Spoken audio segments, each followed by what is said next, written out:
They thought they could bully a man out of his own home, until the badge he pulled from his wallet made them realize they'd just picked a fight with the FBI. The late afternoon sun cast long golden shadows across the manicured lawns of Oak Ridge Meadows, a neighborhood so obsessively neat it looked more like a showpiece than a place where real people lived. Sprinklers hissed softly in the distance. Birds hopped along freshly trimmed hedges, and not a single leaf dared to rest on the spotless sidewalks. Yet beneath the picture-perfect surface, tension crackled like static in the air. It started with raised voices, sharp, angry, and unmistakably directed at us. I paused mid-step, a box of books in my hands, and turned toward the driveway. A small crowd was gathering, neighbors peering from behind their white picket fences, phones in hand, curiosity etched on their faces. At the center of it all was Leonard Hayes, the man everyone in Oak Ridge Meadows either feared, obeyed, or both. Leonard was the president of the Homeowners Association, and he wore that title like a crown. Dressed in his usual navy blazer despite the warm weather, he marched toward us with a stack of documents clutched in his fist like a weapon. His jaw was tight, his lips pulled into a thin line of disdain. He didn't bother with greetings. "You have 72 hours to vacate these premises," he barked, thrusting the papers toward my uncle, Raymond Carter, as though serving a royal decree. His voice boomed across the cul-de-sac, commanding attention from every porch and window. Raymond didn't flinch. He stood at the foot of the driveway, one hand resting casually in his pocket, the other still holding a screwdriver from assembling a shelf inside. He regarded Leonard with the same expression he'd worn all afternoon, calm, unreadable, almost detached. But I knew my uncle better than most. Beneath that quiet surface, something sharp and calculating was stirring. "What exactly is this?" Raymond asked, his tone measured and polite. Leonard scoffed. "It's a notice of violation and intent to evict. You've already broken at least 3 HOA bylaws, and we cannot allow such disregard for community standards." 3 bylaws? Raymond repeated, his brow lifting slightly. "I moved in 2 days ago." "Exactly," Leonard snapped, stepping closer. "And already your porch light is too bright, your mailbox doesn't match the approved design, and your moving truck blocked the street for more than the permitted time. Rules exist for a reason, Mr. Carter. People who ignore them don't belong here." Murmurs rippled through the onlookers. Some nodded in agreement, others exchanged uneasy glances. Leonard thrived on this, public humiliation disguised as enforcement. He turned to the crowd, gesturing theatrically. "We built Oak Ridge Meadows to be a place of order and dignity. If we allow chaos to move in unchecked, everything we've built will crumble." It was a speech I was certain he'd rehearsed, one he'd probably given a dozen times before. Leonard Hayes had driven out 3 homeowners in the past year alone, each time finding some obscure violation to justify it. He loved the power, the control, and most of all, the fear. But Raymond was different. "I understand the importance of order," he said evenly. "But you should understand something too, Mr. Hayes." Leonard folded his arms, smirking. "And what's that?" "That I don't scare easily." The words were simple, but they hit harder than any shouted retort. Leonard's smirk faltered for a split second before returning, tighter this time. He was used to resistance folding quickly, not standing its ground. "Then you'll have 72 hours to prove it," Leonard hissed, shoving the notice into Raymond's chest before turning sharply on his heel. The crowd began to disperse, some disappointed there wasn't more of a scene, others whispering rumors already forming in their minds. A few lingered, casting curious glances our way, as if trying to measure who this new resident truly was. I placed the box down on the porch and turned to my uncle. "Are you really just going to let him do that?" I asked, unable to hide the frustration in my voice. Raymond stared at the notice in his hand for a long moment before folding it neatly and slipping it into his jacket pocket. "No," he said quietly. "I'm going to let him think I will." The way he said it sent a chill down my spine. There was no anger in his voice, no rush to retaliate, just a calm certainty that told me Leonard Hayes had just stepped into something far bigger than he could comprehend. As the sun dipped lower, casting the neighborhood in deep amber light, Raymond walked slowly back into the house. From across the street, Leonard stood on his porch, arms crossed, watching us with a self-satisfied grin. He believed he had already won. He believed Raymond Carter was just another ordinary man who'd eventually buckle under the weight of his authority, but Leonard was wrong. Spectacularly wrong. I saw it again, that faint flicker of amusement in my uncle's eyes as he glanced out the front window, as if he were already 5 moves ahead in a game Leonard didn't even know he was playing. Leonard mistook that calm for weakness, which would prove to be the gravest mistake of his life. Because what Leonard didn't know, what none of them knew, was that Uncle Raymond wasn't just another homeowner, and when the truth came out, Oak Ridge Meadows would never be the same again. Leonard Hayes wasn't just the president of the Oak Ridge Meadows Homeowners Association. He was its self-proclaimed monarch. The neighborhood might have been designed as a quiet, tree-lined haven, but under Leonard's rule, it felt more like a tightly controlled kingdom where every blade of grass, every porch light, and every driveway crack had to pass his personal inspection. He'd been a property developer once, and though his retirement had stripped him of the construction sites and boardrooms where he once held sway, Leonard found a new empire to dominate, his community, and he wielded his power with an obsessive fervor. Each morning, before most residents had even brewed their first cup of coffee, Leonard could be seen pacing the sidewalks with a leather-bound clipboard tucked under his arm. He inspected lawns with the precision of a military commander, crouching to measure the length of grass, snapping photos of trash cans left out past dawn, and scribbling furious notes about unsightly decorations. It was said he knew the HOA bylaws better than anyone, mostly because he'd written most of them himself. And when someone dared to question his interpretation of those rules, Leonard didn't just correct them, he crushed them. Mr. Patel at number 47 learned that the hard way. After planting a small garden statue of a falcon in his front yard, he received 6 violation notices in 2 weeks and was fined nearly $1,000. He fought back, but Leonard retaliated by organizing a petition to revoke Patel's landscaping privileges entirely. Then there was young Eric Morton, who hosted a backyard barbecue without submitting a community event request form. Leonard showed up with a measuring tape and an air of righteous authority, declaring the smoke a nuisance and the grill a fire hazard. Eric sold his house within 2 months. Leonard's paranoia stretched beyond enforcing rules. At night, his upstairs curtains glowed as he watched the street through a pair of binoculars, jotting down infractions in thick binders stacked neatly in his home office. He boasted openly at HOA meetings about how he had built Oak Ridge Meadows from the ground up, and how, if anyone dared challenge the standards he'd set, he could tear it all apart. Most residents laughed nervously when he said things like that, unsure if it was bravado or a warning. But those who had crossed him knew better.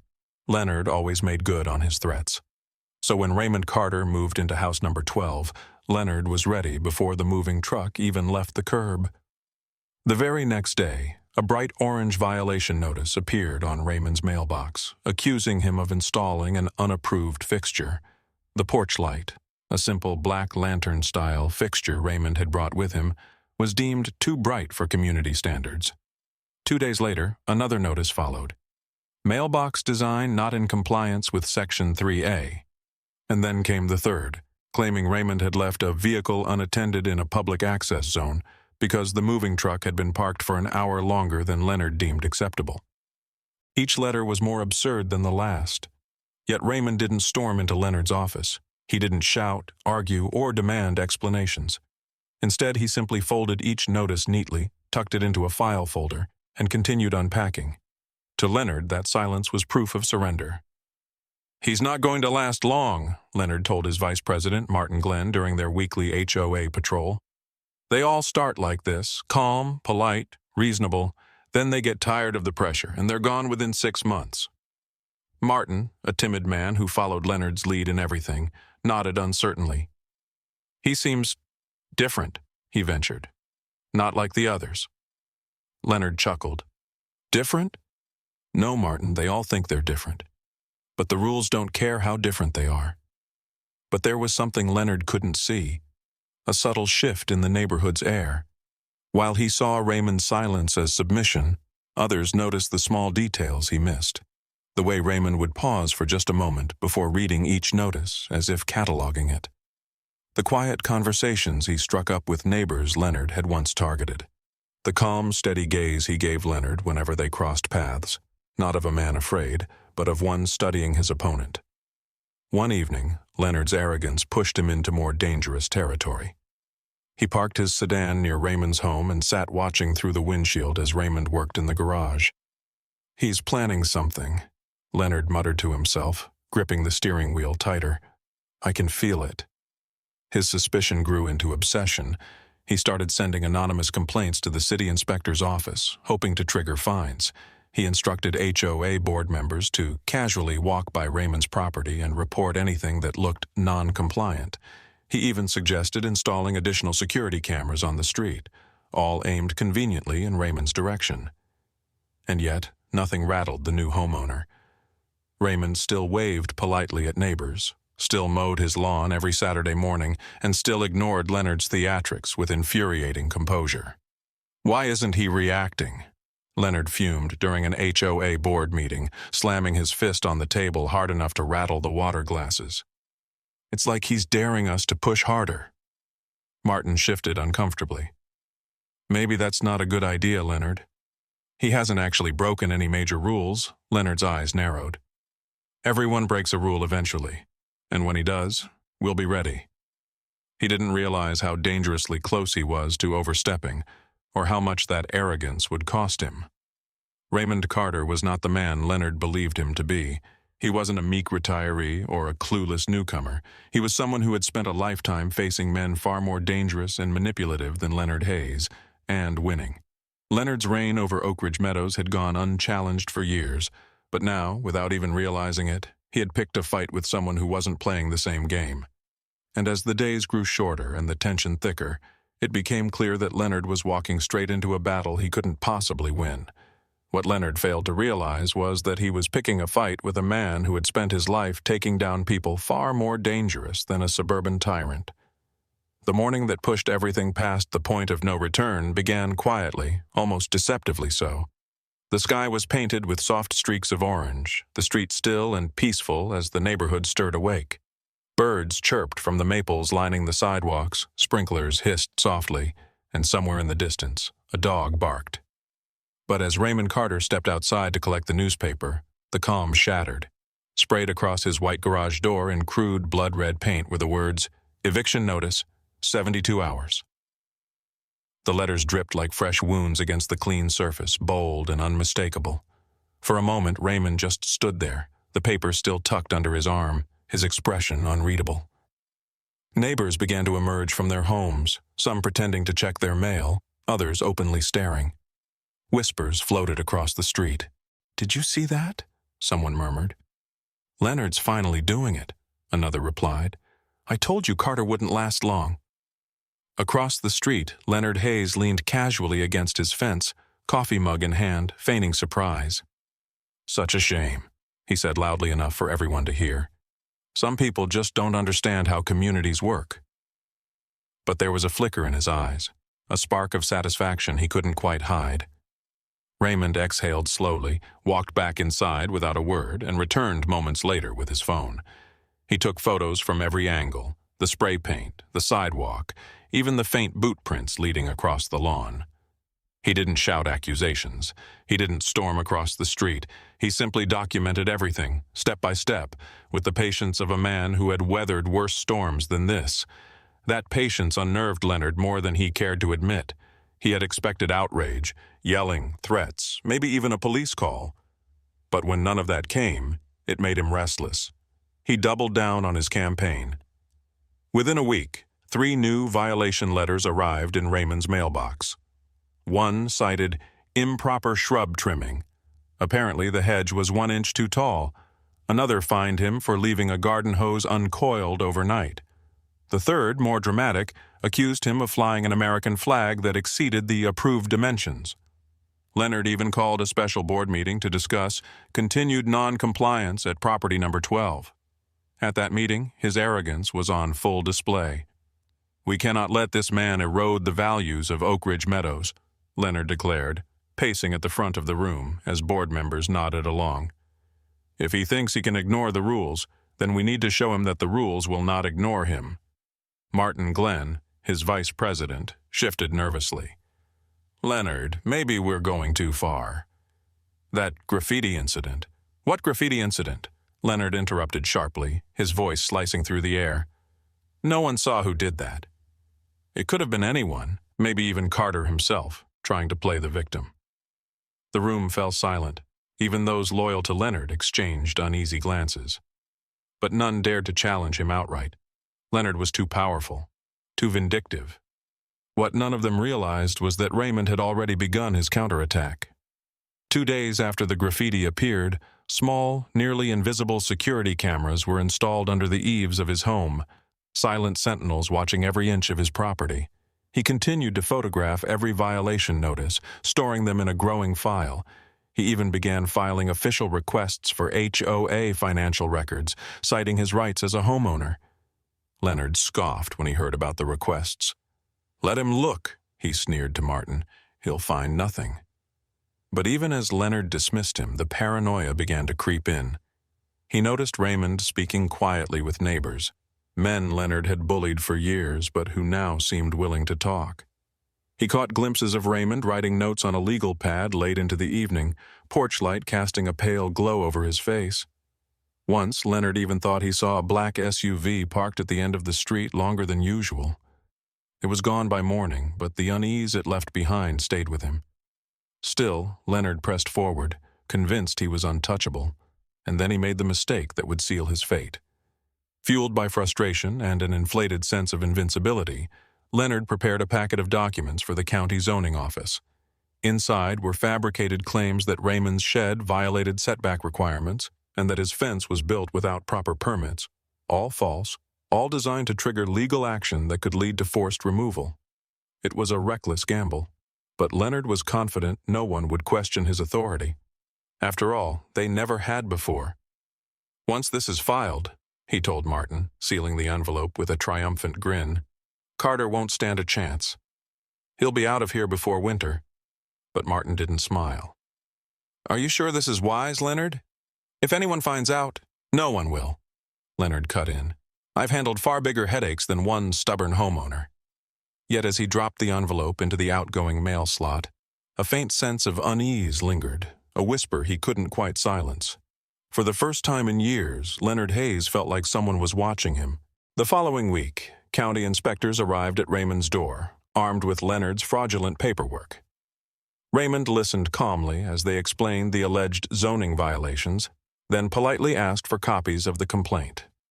They obliged. Later that night, those documents joined the growing pile of evidence on Raymond's dining room table: photographs, violation letters, vandalism images, and now proof of attempted fraud. "Let him keep going," Raymond murmured to himself, sliding the newest documents into place. "The deeper he digs, the easier it will be to bury him." Across the street, Leonard watched from his darkened living room window, binoculars in hand. He still believed he was winning, still believed he was tightening the noose. But what he couldn't see, what he refused to see, was that every move he made was now part of a larger case being built against him. Leonard's harassment had crossed from petty tyranny into outright criminal behavior, and Raymond was recording every step of it. What had started as a power struggle over porch lights and mailbox styles was now spiraling into something far more dangerous. And Leonard, blinded by arrogance, had no idea that every illegal act he committed was being meticulously documented. And still, he pushed further, filing fraudulent paperwork with the county claiming Raymond had violated zoning laws and should be forcibly removed. It was the final straw, and it set in motion the downfall of everything Leonard believed he. The weeks that followed the fraudulent zoning complaint were strangely quiet, the kind of silence that feels like the air just before a thunderstorm. Raymond Carter went about his days as if nothing had happened. He trimmed his hedges, waved politely to neighbors, and even attended the next HOA meeting without a single word of protest. To anyone watching, it looked like Leonard Hayes had finally broken him. "He's finished," Leonard boasted one evening over drinks with 2 board members at the Oak Ridge Grill. "You'll see. The next meeting, I'm announcing his removal. The board's behind me. The county's behind me. He'll have no choice but to pack up and leave." "Are you sure he's not planning something?" Martin Glenn asked hesitantly. "He's been Quiet. Leonard chuckled and clapped him on the shoulder. Quiet means defeated, Martin. He knows I run this neighborhood. Always have. Always will. But Leonard's arrogance blinded him to the truth. Raymond wasn't defeated. He was preparing for war. Inside his home, the dining room table had transformed into a command center. Manila folders labeled vandalism, fraud, harassment, and financial misconduct were stacked neatly in rows. A large corkboard on the wall held photos, printouts of violation letters, and a detailed timeline of events stretching back months. Sticky notes in Raymond's precise handwriting connected incidents with dates, names, and statutes. Every letter Leonard sent had been scanned and time-stamped. Every trespass, every false accusation, every illegal action, cataloged and preserved. Hidden cameras had captured Leonard and 2 board members painting the fake eviction notice under the cover of night. Financial records, obtained through public requests and quiet cooperation from disgruntled homeowners, revealed thousands of dollars siphoned from HOA funds into accounts linked to Leonard's consulting company. Raymond stared at the evidence one night as rain pattered softly against the window. His reflection stared back at him from the glass, not the image of a defeated retiree, but the man he truly was. The man most people in Oak Ridge Meadows had no idea lived among them. It was time. He picked up the phone and dialed a number he hadn't called in months. "Special Agent Carter," came a familiar voice on the other end. "Been a while." "Extended leave isn't permanent," Raymond replied with a faint smile. "I need a favor. Background checks, subpoena templates, and maybe someone to look into some financial records. It's an HOA case, but it's about to become federal." There was a brief pause. "Sounds like you're back in the game." "Not yet," Raymond said, his tone calm but firm. "But I will be, just long enough to finish this." And so, piece by piece, the trap was set. Raymond reached out to neighbors who had quietly endured Leonard's bullying for years. Mr. Patel from Lot 8, who had been fined for planting non-approved roses. Gerald Smith from Lot 19, who had been threatened with foreclosure over a shed that met every zoning code. And Daniel Reed, a veteran who Leonard mocked for flying a service flag on his porch. One by one, they came forward, signing sworn statements and offering to testify. "I thought nothing could be done," Gerald admitted, his hands trembling slightly as he signed the document. "I was ready to sell my house and leave."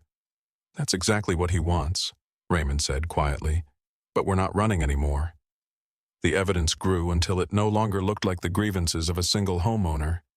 It looked like a case file, and that was exactly what it was becoming. Still, Raymond stayed in the background. He attended HOA meetings and let Leonard continue to strut and boast.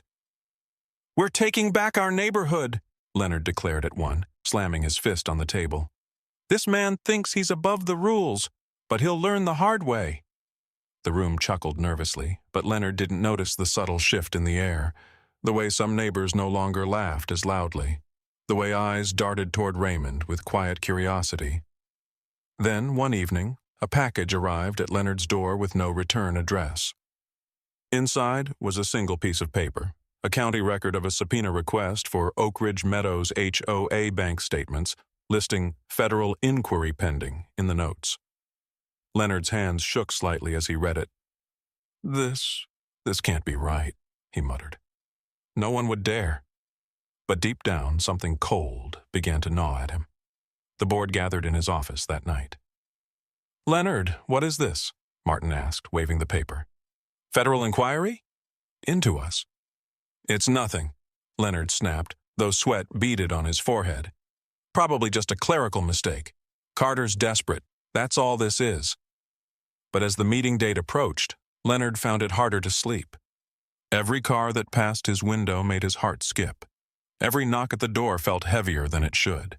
And through it all, Raymond remained unbothered, mowing his lawn and waving to neighbors as if the storm wasn't brewing around them. The night before the quarterly meeting, Raymond stood in his study, reviewing the thick binder he had prepared. Inside was everything: evidence of vandalism, proof of trespassing, sworn statements from homeowners, subpoenaed bank records showing embezzlement, and even an affidavit from a federal accountant verifying misappropriated funds.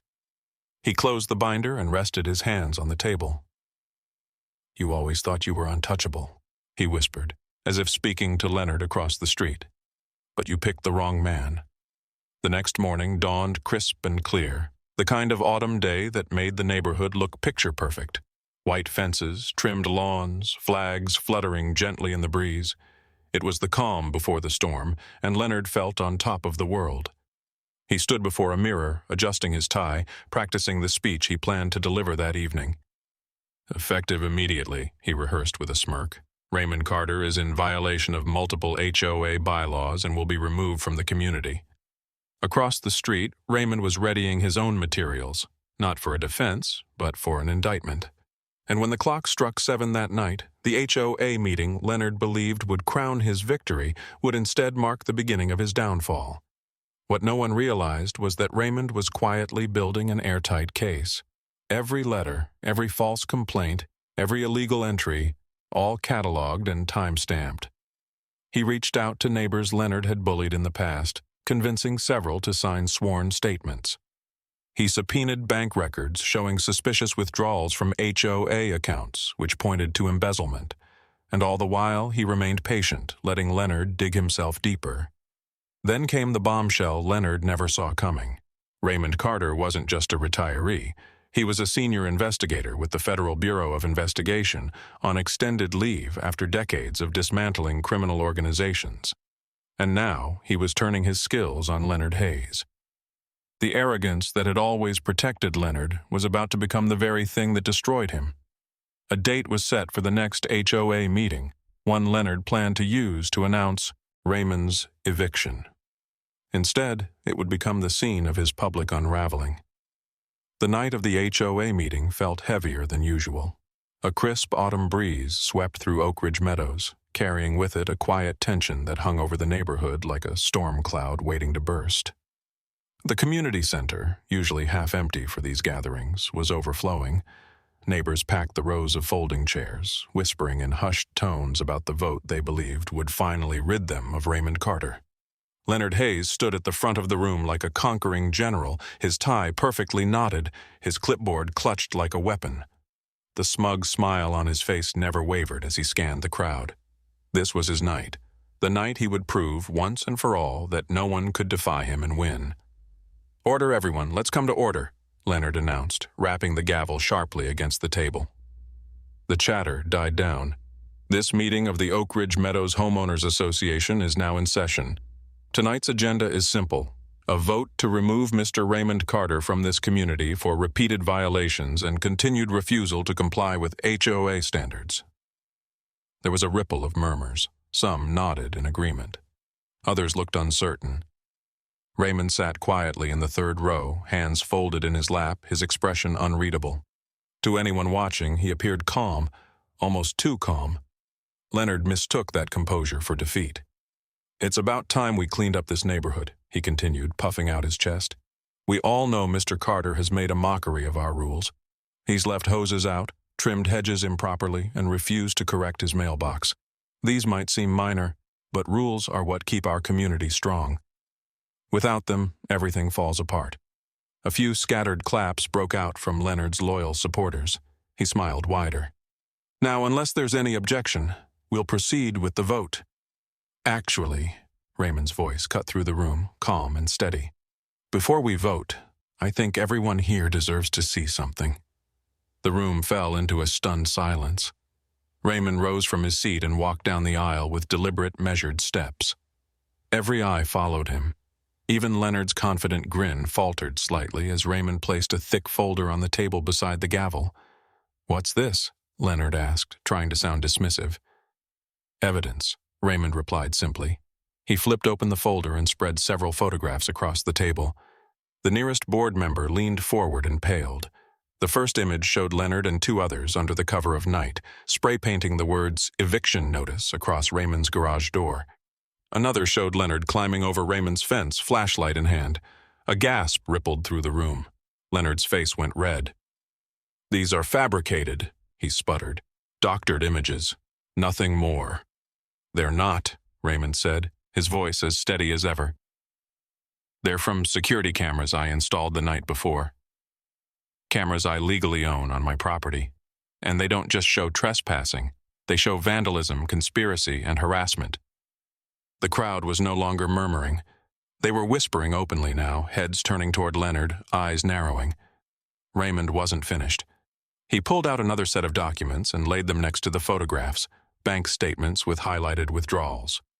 These, he explained, are from the Oak Ridge Meadows HOA account. Over $60,000 transferred into a consulting firm owned by Mr. Hayes, a firm that, according to state records, has never completed a single project in this community. Leonard's mouth opened and closed, but no words came. A bead of sweat traced down his temple. "This is outrageous," he finally roared. "You have no right to access those records." "I requested them under the state's open records law," Raymond countered. "Every member of this HOA has the right to view how their dues are spent. And it appears, Leonard, they were spent on you." The silence that followed was deafening. Even Leonard's staunchest supporters now shifted uncomfortably in their seats. Then Raymond reached into his jacket. For a heartbeat, no one moved. Slowly, deliberately, he withdrew a small black wallet and flipped it open. The gold badge inside gleamed under the fluorescent lights, its engraved eagle catching the eye of every person in the room. Leonard stared at it, his complexion draining to an ashen gray. What is that?" he croaked. "I'm a federal investigator," Raymond said evenly, his eyes locked on Leonard. "Senior Special Agent Raymond Carter, Federal Bureau of Investigation, on extended leave. And this board," he paused, letting the words sink in, "has committed multiple crimes, including fraud, vandalism, and abuse of authority." The room erupted into chaos. Gasps, shouts, accusations. Neighbors who had once feared Leonard now shouted questions at him. "Is it true? Where's our money, Leonard? You lied to us." Leonard stumbled backward, gripping the edge of the table. "This is a misunderstanding," he stammered. "I can explain. I was advised. The money was for community improvements." "Then why were they transferred into your private company?" Raymond asked calmly. Before Leonard could answer, the doors at the back of the room swung open. Two uniformed officers stepped inside, their presence sending a ripple of panic through the board members. "Leonard Hayes," one of them asked, "you're under arrest for fraud, vandalism, and multiple counts of harassment." Leonard's composure shattered. No, this is a mistake," he shouted as the officers moved toward him. "I built this neighborhood." "You can't do this to me." "You did this to yourself," Raymond replied quietly. Board members scrambled to leave, but two more officers were waiting outside, blocking the exits. One of them handed Raymond a nod, a silent confirmation that the operation was proceeding exactly as planned. As Leonard was led out in handcuffs, the once feared tyrant now looked small and powerless. Neighbors who had once avoided his gaze now stared at him openly, some angry, some stunned, some even relieved. For the first time in years, Oak Ridge Meadows felt like it belonged to them again. In the weeks that followed, the consequences were swift. The HOA, now under investigation for financial misconduct, was dissolved. A new community council was formed under strict state oversight, with bylaws rewritten to prevent the abuse of power that Leonard had wielded so freely. Homeowners who had once lived in fear now gathered for barbecues and neighborhood watch meetings without the shadow of intimidation looming over them. And Raymond Carter? He still lives in Oak Ridge Meadows. Most mornings he sits on his porch with a steaming cup of coffee, greeting neighbors as they pass. He doesn't talk much about what happened. He doesn't need to. His quiet smile says enough. Leonard once believed he was untouchable, but the day he tried to evict a federal agent, he learned what real power looks like. Disclaimer: the story you just watched is fictional. It explores themes of abuse of community authority, the misuse of bureaucratic power, and the severe consequences of vigilantism. This narrative aims to highlight the importance of dignity and accountability, showing that illegally challenging an individual can lead to immediate federal intervention.